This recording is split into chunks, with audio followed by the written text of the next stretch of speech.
안녕하세요. 예디야기입니다. 예디야기의 사연을 여러분들에게 읽어드릴 DJ 유진입니다. 구독과 좋아요는 채널 운영에 큰 힘이 됩니다. 꼭 부탁드리며 저는 여러분들의 댓글도 모두 읽고 있습니다. 댓글도 많은 참여 부탁드립니다. 그럼 오늘의 사연 바로 시작할게요. 불편하고도 먼 사이인 시누이. 그런 시누이가 하나도 아니고 8이라면 게다가 그 8 시누이가 전부 무당이라면 어떨까요? 꼭 세상에 이런 일이 같죠? 흔치 않은 일이지만 전부 제 이야기랍니다. 안녕하세요. 부산에 살고 있는 40대 주부입니다. 앞에 말씀드린 8 시누이와는 별개로 전 기독교 학과 출신이랍니다. 참 우습게도 8 시누이를 거느리는 남편도 저와 같은 학교, 같은 학과 출신이었고 말이에요. 남편은 그때 당시 저희 과의 유일한 남자였습니다. 그 해에 어찌 그렇게 됐는지는 모르겠지만 수많은 여자들에 둘러싸인 유일한 남자 동기였죠. 그렇지만 워낙 누나들과 오래간 지내와서 그랬던 건지 남편은 여자 동기들과 어울린다고 해서 불편해하거나 부끄러워하는 것 없이 꼭 여자처럼 잘 어울려 다니곤 했어요. 속도 깊고 공감도 잘해주고 말도 워낙 잘해서 동기들 중에 남편을 좋아하는 친구들도 꽤나 많았었습니다. 그 중에 한 명이 저이기도 했고요. 단번에 만나게 되진 않았고 남편이 군대 다녀와서 저와 같은 수업을 자주 듣게 되면서 가까워졌죠. 전 중간에 유학을 2년간 하게 되어서 본의 아니게 남편 군대 시기와 딱 맞아떨어져서 학년이 같았습니다. 계속 붙어 다니다 보니 더욱 가까워지고 미래를 약속하는 사이까지 와버렸어요. 저만 말이죠. 남편은 가족 이야기도 잘 꺼내지 않았고 준비가 되지 않은 사람처럼 깊은 이야기가 나올 것 같으면 자리를 피하곤 했습니다. 결혼이라는 큰 결단을 내려면 여자든 남자든 한쪽이 크게 마음을 먹어야 한다길래 제가 적극적으로 밀어붙였습니다. 시부모님 되실 분들은 무슨 일 하시냐? 형제는 어떻게 되냐면서 노골적으로 물었죠. 그러자 남편은 아예 저의 정을 떼버리려 그런 건지 부모님은 그냥 백반집 하시고 누나가 8명 있어. 내가 막내. 확실히 충격 요법이 되기는 하더라고요. 8명의 시누이, 누가 두 팔 벌려 환호할까요? 제가 그 말을 듣고 아무 말이 없자 거기에 덧붙여서는 누나들이 엄청나게 무섭다, 말도 못한다, 기도 엄청 세고 누나들한테 말 한마디 되들어본 적이 없다 라면서 두려운 존재인 듯 말했어요. 그래서 저도 모르게 그러냐고 말끝을 흐렸는데 생각해보니 그 시누이들이랑 다 같이 사는 건 아니잖아요. 전 물러나지 않았습니다. 더욱더 남편에게 껌딱지처럼 붙었어요. 그러던 어느 날 남편과 가까이 있을 때마다 은은하게 나는 향냄새와 한 번씩 방울소리가 들려왔습니다. 처음에는 향수 냄새인 줄 알았는데 분명 향내음이었어요. 그래서 제사가 있었나? 문상 다녀왔나? 하고 물었더니 굉장히 기분 나빠하면서 그런 곳 간 적이 없다는 거예요. 계속 거슬리던 방울소리가 궁금해서 장난치면서 가방을 뒤적였는데 무슨 작은 방울 2알과 파날이 잔뜩 들은 주머니가 있는 겁니다. 퇴마라도 하려는 듯이 말이죠. 그래서 제가 놀라서 이런 것들 다 뭐냐고 물으니 누나들이 모르고 넣어둔 것 같다고 얼버무리는 겁니다. 아니, 어떤 누나가 남동생 가방에 팥이랑 방울을 넣어두나요? 기가 차서 이유를 물으니 누나들이 내가 요즘 기운이 안 좋대. 그래서 안 좋은 사람이 붙을 수 있으니까 그런 거 넣어두면 좀 미연에 방지할 수 있다고. 그래서 넣어둔 거야. 내가 몰래 빼놨는데 또 넣어놨네 정말. 그게 무슨 소리야? 우리 여기 기독교학과고 우리 기독교학과생이야.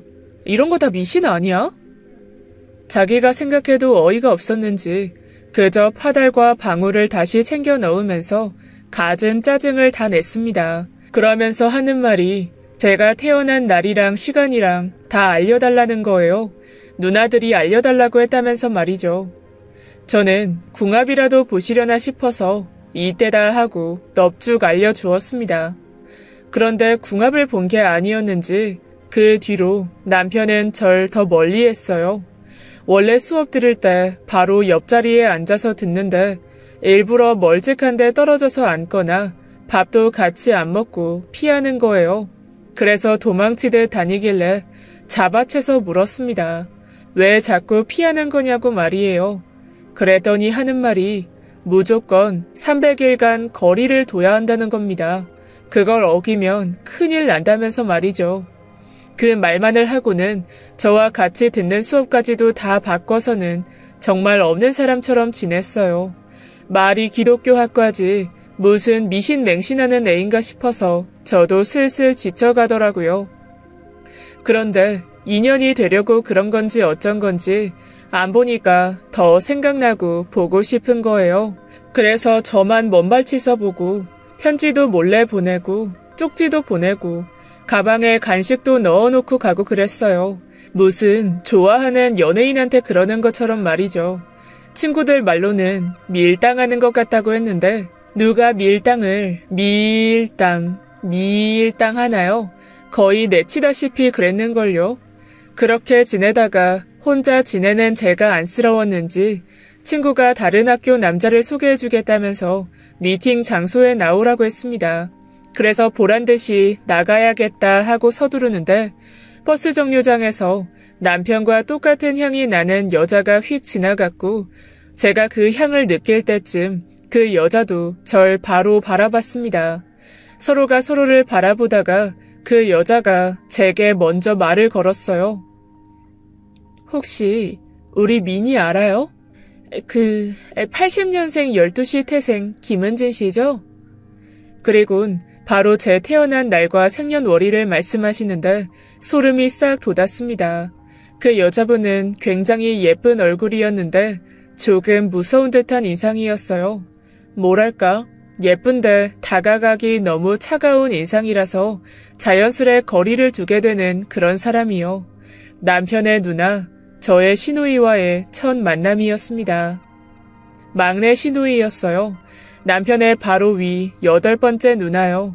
저에게 자주 본 사람처럼 다정하게 대하셨지만 이상한 거리감에 저도 모르게 주춤했습니다. 그러자 자주 있는 일이라는 듯이 꼭 제가 도망 못 가도록 붙잡는 것처럼 어깨를 감싸고 꽉 쥐었습니다. 그리고 제가 가려던 방향의 반대 방향으로 저를 이끌었어요. 할 말이 있다면서 말이죠. 꼭 뭐에 홀린 것처럼 약속도 새카맣게 잊고 신우를 따라갔어요. 아무 카페에나 들어가서 앉았는데 제가 따로 시키지 않아도 알고 있다는 듯이 따뜻한 율무차를 주문해 주셨어요. 제가 카페인이 들어간 걸 마시면 심장이 너무 뛰어서 못 마시거든요. 그것도 신기했고 제게 신우는 대뜸 지금 가려는 길을 가지 말라고 했습니다.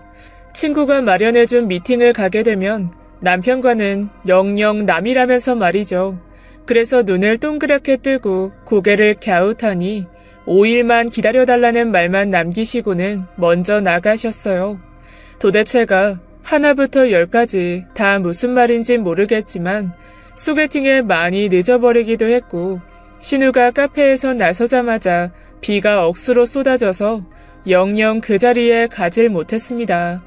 소개팅을 제안했던 친구가 애초부터 저를 위한 자리였다며 상대방이 절 눈여겨보고 있었고 꼭 만나기를 바랬는데 제가 연락도 없이 바람을 맞히는 바람에 잔뜩 풀이 죽었고 너무 튕긴다면서 파토 났다고 아쉬워하더라고요. 요즘도 가끔 생각하는 게 그때 그 자리에 갔다면 정말 그 사람과 연이 닿았을까? 라는 생각을 하곤 해요.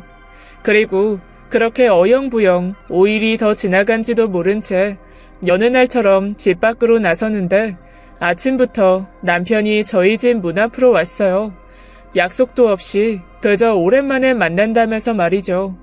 그렇게나 저를 밀더니 당기다 못해 확 안더군요. 당황스러우면서도 어찌나 좋던지 그렇게 안긴 채로 오늘 하루가 끝나도 좋다는 생각이 들었어요. 그러다 문득 신우를 만났던 기억이 떠올라 남편에게 바로 전했습니다. 우연히 만났다고 말이에요. 그런데 남편 말로는 우연이 아니라고 하더군요.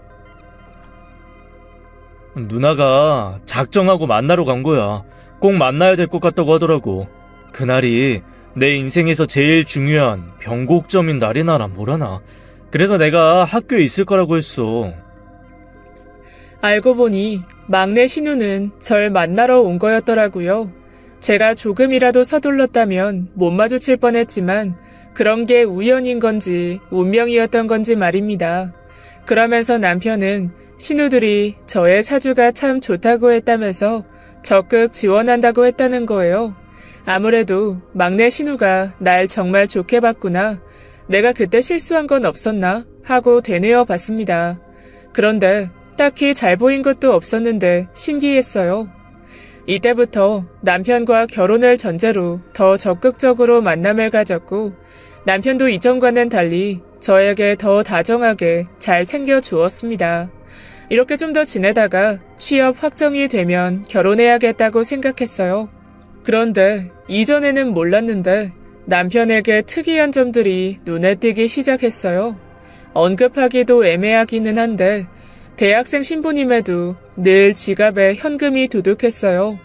10여 년 전이긴 했지만 그때도 거의 카드 사용이 대부분이었는데 남편이 계산할 때마다 지갑을 보면 만원권이 지갑이 안 닫힐 정도로 50만 원 이상 들어 있었습니다. 현금으로 뭘 구매해야 하는 건지 빌린 돈을 갚아야 하는 건지 연유를 물었는데 그때마다 남편은 그저 누나들이 채워준 돈인데 쓰지 않고 넣어만 둬야 한다고 했어요. 그래야 올해 계획한 대로 일이 잘 풀리고 문제가 안 생긴다면서 말이죠. 말 그대로 지갑 안에 돈을 채워만 두고 절대로 써서는 안 되는 금기 같은 거였죠. 세상에 뭐 그런 금기가 다 있을까 싶어서 장난친답시고 남편 지갑에서 10,000원을 몰래 꺼내어 빵을 하나 샀어요. 그리고는 남편에게 돈이 없어서 지갑에서 10,000원만 빼서 썼다고 했습니다. 그랬더니 남편 얼굴이 벌개지더니 길길이 날뛰는 거예요. 아, 진짜 왜 그래? 큰 누나가 그랬어. 한 푼이라도 쓰면 나한테 나쁜 여자가 붙고 당신 놓치고 당신 놓치면 내 팔자의 결혼은 영영 없다고 했어. 여자복 없는 운이라고. 말도 안 되는 소리를 하면서 펄쩍 뛰길래 저도 모르게 당황해서는 제 지갑에서 급히 10,000원을 꺼내서 채워주었습니다. 알았어. 진정해. 자기가 이렇게나 징크스 같은 거 따지는 사람인진 몰랐네. 돈 쓴다고 복 나가는 게 어딨어. 돈을 써야 복이 오는 거지. 나 참. 마지못해 대꾸를 해주고는 아이처럼 때를 쓰는 남편을 달래주었습니다. 그렇게 정말 남편은 저희 친정과 상견례를 할 때까지 단 한 푼도 쓰지 않았습니다. 고집 참 대단하다 생각했죠. 그리고 대망의 상견례 날 인자한 인상의 시부모님 2분과 강렬한 기세의 시누이 8명과 직면하게 되었습니다. 순하게 생긴 남편과는 전혀 다르게 모두들 큰 키에 강한 눈빛, 강렬한 인상, 남편에게 가끔 느껴지던 향내가 진동을 했고 눈을 마주치기도 무서울 지경이었어요. 그나마 안면이 있는 막내 신우만 흘끔흘끔 바라볼 뿐이었어요. 그때 저희 친정엄마께서 제게 귓속말로 야야, 너희 신우들 눈빛 봐라. 예사롭지가 않은데? 무슨 전쟁 나온 사람들 같잖아. 난 기빨릴 것 같다. 뭐 하시는 분들이래? 그러게. 그런 건 아직 못 물어봤는데 나도 좀 무서워, 엄마. 저와 친정 식구들은 잔뜩 기가 죽은 상태로 시부모님만 바라보면서 상견례를 진행했습니다. 어느 정도였냐면 상견례 끝나니까 시부모님 쪽으로만 고개를 내내 돌리고 있어서 저와 친정 식구들 모두 오른쪽 뒷목이 엄청 결릴 지경이더라고요. 그 정도로 신우 파리는 강력했습니다. 막 자리를 마무리 지으려는데 친정 엄마가 용기 내서 물으셨어요. 시누이들 무슨 일 하시는지 말이죠. 그랬더니 여태껏 인자하게 말씀을 이어가시던 시부모님께서 당황하시더니 자매 8 모두가 토속 신앙을 공부하고 있다고 했습니다. 저와 남편도 전공이 종교 공부의 일환이기 때문에 그저 전통 신앙이나 불교 쪽인 건가 했죠. 절대 그게 무당일 거라는 생각은 추호도 하지 못했습니다. 상견례를 마치고 남편과 단둘이만 남아서 얘기를 하는데 제가 별 반응이 없으니 솔직하게 털어놓았습니다. 잘 이해 못한 것 같아서 혹시나 하는 마음에 내가 다시 말해주는 건데 우리 누나들 전부 무당이야. 팔선녀 무당으로 좀 유명해. 그렇다고 막 작두 타고 그런 거는 안 해. 무서운 건 안 해. 그냥 우리랑 공부하는 신이 다를 뿐이야. 누나들 정말 착해. 전 태어나서 여태껏 점을 본 적도 없으며 그 흔한 타로점이나 오늘의 운세 같은 걸 보지도 않는 사람이었거든요. 그런데 흔히 매체에서 방울 들고 뛰고 부채 펄럭이면서 반말로 말하는 그런 일하는 사람, 그게 제가 정의하는 무당이라는 일을 하는 사람이었습니다. 그런데 신우가 8명이나 되는 것도 처음에 불편했는데 그런 8명의 신우이가 전부 단 한 명도 빼놓지 않고 무당이라니요. 그게 가능하답니까? 전 그저 얼떨떨한 얼굴로 멍하니 있는데 남편은 민망했는지 계속해서 신우이들 변호를 하더라고요. 신우들도 처음으로 그쪽 길로 갈 생각이 전혀 없었는데 신내림이라는 걸 받아서 몸이 막 아프기도 했고 거부할 수 없는 신의 지시라고 따를 뿐이라고 말입니다. 전 그 말이 더 이해가 어렵더라고요. 신내림이라니.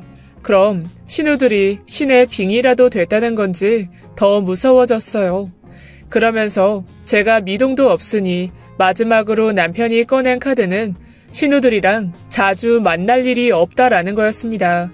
가족 모임도 자주 있지는 않아서 애써 만날 일도 없을 거라면서 말이에요. 저와 남편의 앞일에 신우이들이 걸림돌이 된다면 다시 생각해보라고 말이죠. 아직 식을 올린 상태는 아니니 시간을 좀 달라고만 했어요. 흔한 경우는 아니니 저도 심적으로 정리가 좀 필요했거든요. 그리곤 친정에는 말하지 않았습니다. 저도 이 정도인데 말씀드려서는 감당이 안 될 것 같았어요. 그렇게 한 달 정도 고민을 하다가 점점 친정에서 상견례 한 지도 꽤 됐는데 식 날짜 안 잡냐고 얘기가 나오기 시작해서 신우들이랑 자주만 안 보면 되지 내 앞에서 구슬하겠어, 퇴마를 하겠어 싶어서 남편에게 연락을 하고는 식 날짜를 잡고 순차적으로 진행을 했어요. 결혼하고 시댁이나 신우이들 집과도 멀리 떨어진 곳으로 집을 구하기로 했고 그렇게까지 하는데 별일 없겠지 싶었어요. 그리고 생각보다 신우이들은 제게 관심이 없었고요. 식을 정하고 결혼 준비를 하는 내내 그 어떤 연락도 만남도 없었습니다. 하지만 남편을 통해서 이런저런 지시를 하는 것 같더라고요. 드레스를 고르거나 식장을 정할 때 이건 된다, 저건 안 된다 라고 고집을 부리는데 신우들이 뭐라 한 것 같더라고요. 벌써 여기서부터 신우이 시집살이인 건가 싶었죠. 그런데 시집살이가 무색하리만큼 신우들이 정해준 것들이 결국엔 다 옳았어요. 처음에 정했던 식장이 건물 문제로 폐쇄가 돼버리기도 하고 제가 고집했던 웨딩드레스 샵이 불이 나기도 했어요. 참 별일이다 싶었는데 바꾼 샵이나 식장 덕에 별탈 없이 진행했거든요. 그리고 전 물이나 바닷가를 참 좋아해서 하와이나 오키나와로 신혼여행을 가고 싶었는데 신우들이 물은 절대 안 된다고 남편에게 못을 박아놔서 아무도 신혼여행지로 삼지 않는 홍콩을 갔습니다. 물 구경은 하나도 못했고요. 그런데 정말 신기하게도 처음 신혼여행지로 삼았던 제주도가 신혼여행 기간 내내 비가 심하게 와서 난리도 아니었더라고요.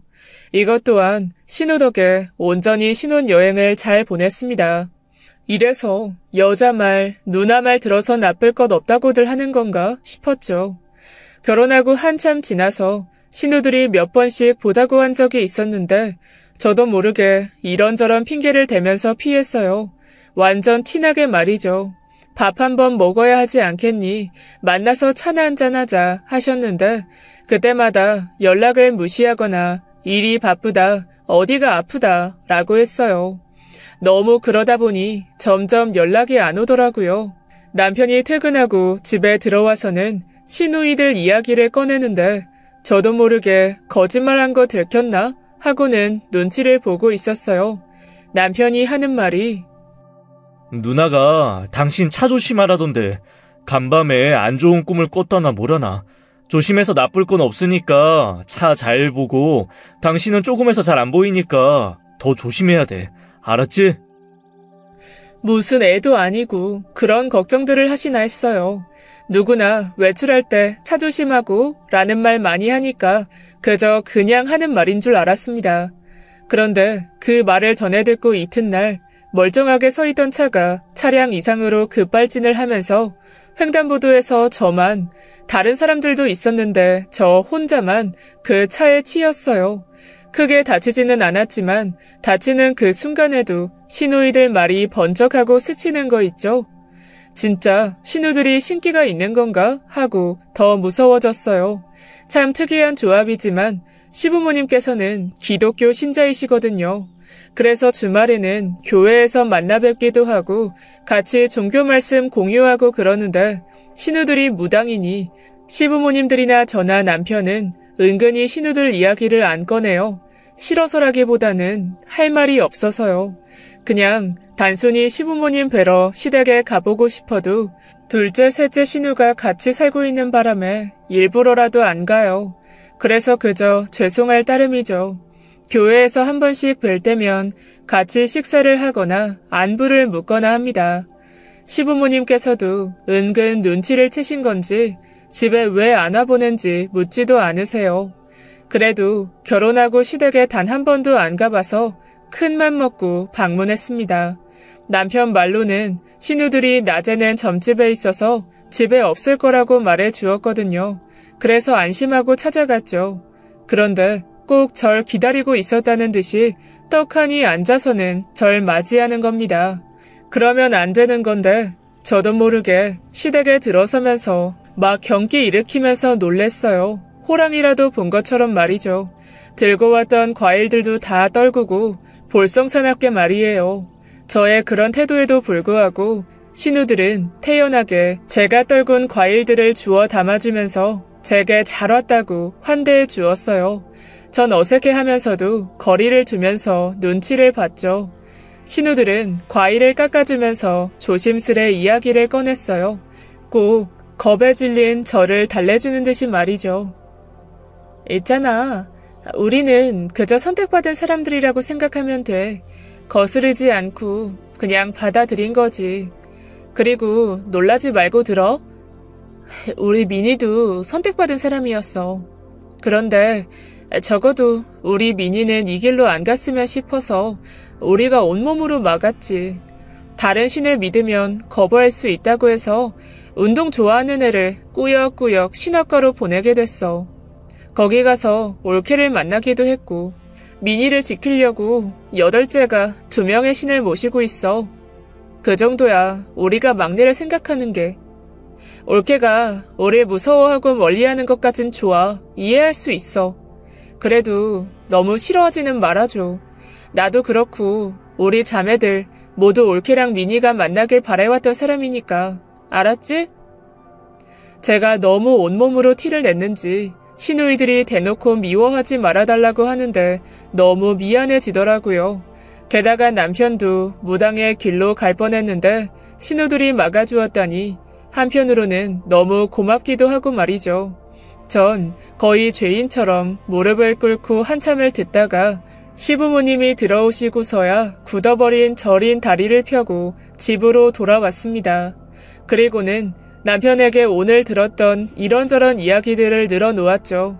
남편 또한 그런 신우들에게 고맙다고 생각한다고 했습니다. 그러면서 누나들한테 잘해야 한다고는 안 할게. 그런데 적어도 좋은 사람들인 건 맞으니까 무서워하지 마. 생긴 건 그렇게들 생겼어도 엄청들 여려. 동물농장 보면서 우는 누나들이야, 그 누나들이. 아, 그리고 누나들 덕에 당신이 내 눈에 확 들어온 것도 있어. 당신 눈 옆에 점 있잖아. 누나가 대학 가서 눈에 점 있는 여자 만나면 꼭 잡으라 그러더라. 남편의 마지막 말은 좀 신기했어요. 생각해보니 처음 만났을 때 남편이 친해지려고 제게 처음 꺼냈던 말이 눈에 점이 있네? 였거든요. 그때는 그냥 할 말이 없어서 하는 말인 줄 알았는데 그때 이후로 계속 말 걸고 친해졌던 것 같긴 해요. 게다가 남편이 제 사주를 가져간 후에 그 8신우들이 모두 확인을 했답니다. 저와 남편이 정말 맞는 짝인지 말이에요. 알아보니 남편과 저의 사주는 생을 10번을 돌아도 다시 만나기 힘든 인연이라고 했습니다. 쉽게 말해서 둘이 만나기 어려운 사주인데 잘 만나서 인연이 되면 정말 좋은 부부가 될 거라고 말이에요. 그런데 그렇게 되기 위해서는 건너야 할 장애물이 많다고 액땜으로 돈을 둘 나이수만큼 채워서 1년간 지녀야 하고 중간에 300일간의 거리를 두어도 다시 만날 수 있게끔 믿음이 굳건해야 한다고 말이죠. 남편이 그렇게나 돈을 많이 들고 다니고 당분간 만나지 말자고 했던 것들이 떠올랐어요. 그만큼 저와 헤어지기 싫었다는 말로 들려서 기분이 좋았습니다. 사람이 정말 이루고 싶어지면 괜히 시답잖은 말들도 다 맹신하고 그러잖아요. 그 일환이었겠죠. 그래서 남편의 말까지 듣고 나니 신우들이 제 은인 같았습니다.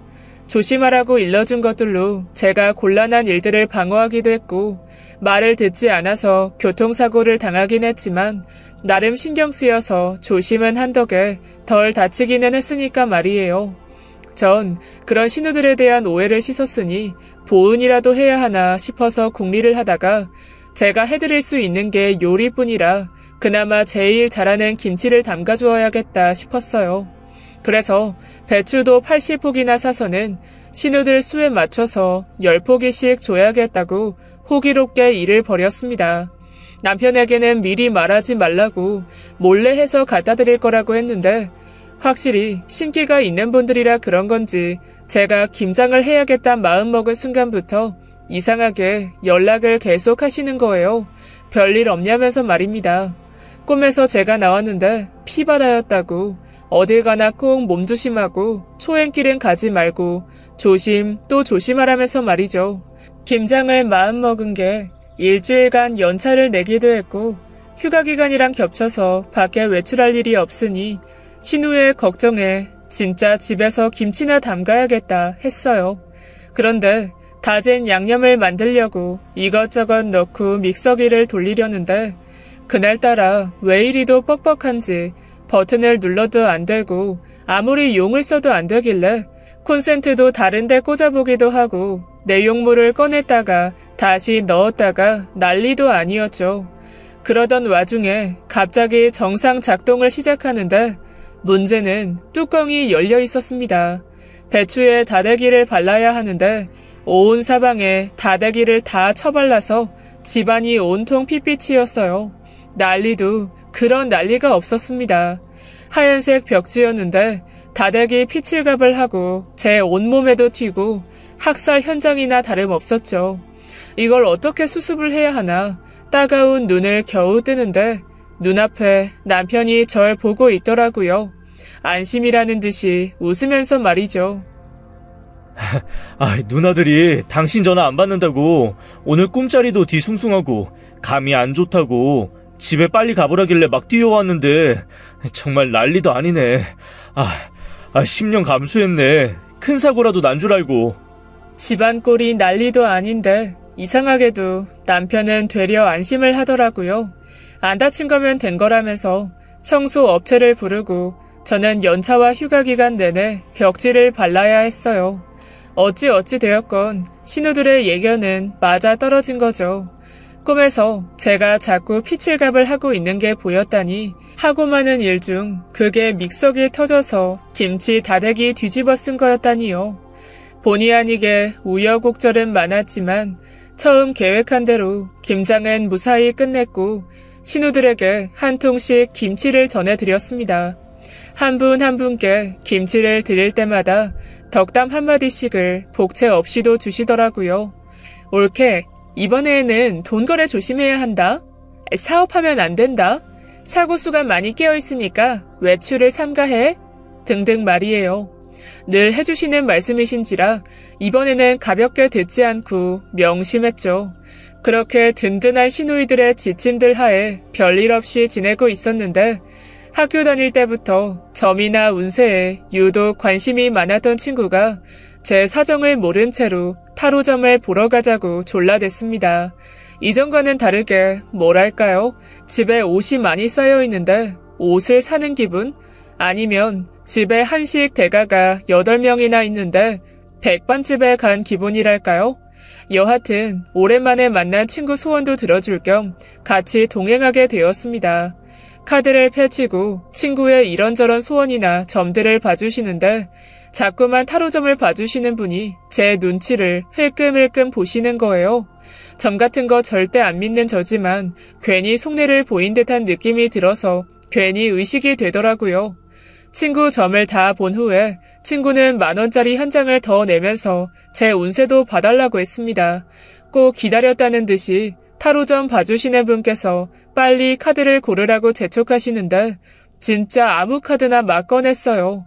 이런 거 봐봤자 그저 비슷비슷한 말들을 조리 있게 늘어놓을 뿐이라 생각하면서 말이죠. 그런데 제가 꺼내든 5장의 카드들을 하나씩 말해주는데 다른 카드들은 별말 아니었지만 유독 마지막 꺼내든 카드 풀이가 꽤나 신기했습니다. 언니는 방패를 8개나 가지고 있네요. 이 카드가 의미하는 게 수호신? 보호자 같은 건데 언니를 둘러싸고 있는 방패들이 거의 하객진 수준이에요. 창이나 칼이 들어오려고 해야 들어올 수가 없어. 굉장히 대단한 백이 있으신가 봐요. 저를 보호해주고 있는 방패가 8개나 되고 그 방패들이 빈틈없이 막아주고 있어서 앞으로 저는 탄탄대로라는 거예요. 문제가 생겨도 문제가 되지 않게 보호해준다면서 말이에요. 그 말을 들으니 괜히 시누이들이 생각났습니다. 이래서들 점들을 보는구나 싶기도 했고 말이에요. 그래서 친구와 돌아다니는 내내 타로점 이야기가 맴돌아 입이 근질거려서 그 점 좋아하는 친구에게 이야기를 털어놓아버렸습니다. 사실 우리 신우들이 다 점 보는 일 하고 계셔. 너한테 말을 안 했던 건 시댁 직업까지 일일이 말할 필요는 없다고 생각해서 말이야. 그런데 이렇게 점 보러 나온 김에 생각이 나서. 네가 들어도 신기하지? 와, 대박. 너 왜 그걸 이제 말해? 안 그럼 너네 신혼회로 갔을 거 아니야. 지인 할인 그런 건 없냐? 와, 좋겠다. 내 주변엔 그런 사람 하나도 없는데 넌 어쩜 8명이나 있어? 그게 가능하냐? 부러운 년. 전 어렵게 말을 꺼냈는데 역시 신기해하기보다는 엄청나게 부러워하더라고요. 꼭 신우인의 점집 가보자면서 한참을 졸라댔습니다. 생각해보니 단 한 번도 시누이들의 점집에 가본 적이 없더라고요. 관심이 없기도 했고 또 굳이 가보기도 뭐했고 말이에요. 가면 뭐하나요? 서로 마주보고 점을 봐달라고 하기도 뭐하고 여하튼 그랬습니다. 그래서 말이 나온 김에 친구와 헤어지고 안부라도 여쭐 겸 친구를 만났던 장소에서 가장 가까운 막내 시누이의 점집으로 향했어요. 그나마 시누이들 중에 가장 대화를 많이 하기도 하고 남편과 엮어준 고마운 시누이이기도 하고 그랬으니까요. 얼굴이나 비추자는 생각에 미리 연락은 못 드리고 방문했어요. 그런데 한산할 줄 알았는데 생각보다 사람들이 많은 거예요. 문 앞에 몇 분이 서 계시는데 저보고 들어가지 말고 줄 서라더라고요. 가는 날이 장날이라고 잘못 왔나 싶었는데 1시간 정도 기다리니 사람들이 어느 정도 빠져서 겨우 뵐 수 있었습니다.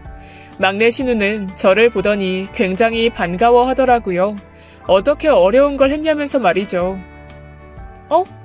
올케 이런데 싫어하는 거 아니었어? 어떻게 왔어? 혹시 무슨 일 있어? 동생이 속 썩여?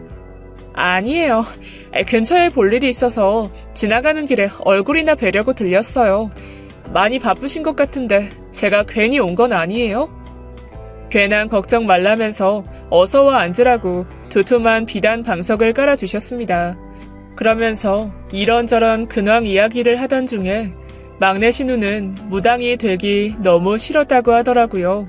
그래서 집을 나가기도 하고 방황을 길게 했는데 그때마다 남편이 잡아주었다고 했습니다. 도와줄 수만 있으면 외국으로라도 도망치게 해주겠다고 했다면서요.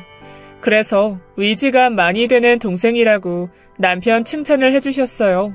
이런저런 이야기들을 나누다가 갑자기 점집에 왔으니 점 한번 쳐보겠다고 장난처럼 말씀을 하셨어요. 안 그래도 친구 때문에 좀 전에 타로점을 보고 왔다고 말씀드렸더니 점집에서 그냥 나가면 안 된다고 하시면서 대화도 더 나눌 겸 점을 봐주셨어요. 처음에는 웃으면서 점을 쳐주시다가 점점 시간이 갈수록 얼굴빛이 안 좋아지시더니 다른 사람이 되어서는 집안 어른을 더 면밀히 살펴야겠다고 하시는 거예요.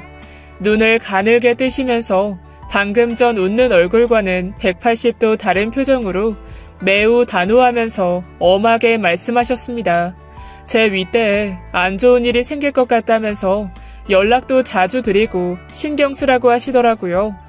그건 당연한 거니 몇 번씩 알겠다고 말씀드렸죠. 그리고는 며칠 뒤에 막내 신우가 말했던 게 생각이 나서 자주 가지 않는 친정에 반찬 핑계로 들렸어요. 그날은 갑자기 텔레비전에 더덕무침이 나오는데 친정 엄마가 한 번씩 더덕무침을 만나게 해서 보내주셔서 딱 떠오른 김에 저거나 받으러 가야겠다 하고 가게 된 거였거든요. 집에 계실 시간인데 아무리 초인종을 눌러도 전화를 해도 연결이 안 돼서 번호를 누르고 집 안에 들어서는데 친정 엄마가 거실에 쓰러져 누워 계시는 거예요. 너무 놀라 후다닥 달려가면서 119에 전화하고 엄마를 막 흔들었습니다. 그때는 정말 돌아가시는 줄 알았어요. 축 늘어진 친정 엄마가 미동이 전혀 없고 몸은 차고 미쳐버리는 것 같았죠. 다행히도 구급대원분들이 정말 빨리 와주셔서 황급히 친정 엄마를 모셨고 빠르게 의식을 찾으셨어요. 뇌졸중이라 조금만 더 늦었으면 정말 큰일 날 뻔하셨다면서 구급대원분들도 천운이었다고 하셨습니다. 전 가슴을 쓸어내렸고 급하게 달려온 친정아버지는 제게 잘했다고 고맙다고 하셨습니다. 원래도 자주 연락하고 시도 때도 없이 가던 친정이긴 했지만 그날 그 시간 그리고 때마침 텔레비전에 나왔던 더덕무침 결정적으로 신우가 몇 번씩 강한 어조로 말해주던 말까지 그것들 중 단 하나라도 없었다면 어땠을까 몇 번씩 생각해보곤 합니다. 특히나 제게 엄하게 말해줬던 막내 신우덕이 크다고 생각해요. 저의 빈틈없는 8개의 방패 중 마지막 8번째 방패, 그 덕에 친정 엄마를 살렸다고 생각하고 있어요. 무당, 미신, 점괘 이런 것들이 모두 답을 알려주고 해답을 준다고 생각하지는 않아요. 여전히 전 믿고 있지 않는 사람이고요. 돈을 주고 미래에 대한 답의 힌트를 얻을 수 있을진 모르겠지만 꼭 무당이어서가 아니라 가족이 된 시누이들의 관심과 염려가 저의 방패가 되어주는 건 아닐까 싶습니다. 지금까지 예디하기였습니다. 끝까지 함께해주신 여러분 진심으로 감사드리며 전 내일 이 시간 다시 돌아올게요. 감사합니다.